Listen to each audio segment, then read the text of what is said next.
Diagwick Gachtina. Hi everybody, so for today we're just going to practice some sentences in Irish using our new words that we've been practicing this week. So let's have a look at what Siofra is about to say. Catar siúlagat. Tá mé ag éisteacht leis an iPod. So mommy is saying, Cadatáir siúlagat. What are you doing?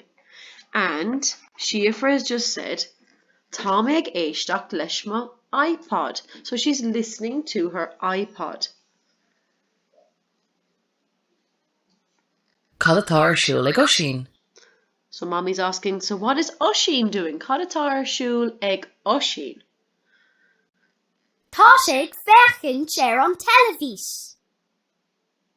Tá sé ag feiceáint ar an telefís. He's watching the TV. Catar siúla Seán. Tá sé ag imirt cluiche ríomhara. So what is Sean doing? Tá sé ag imirt cluiche ríomhara. He's playing computer games.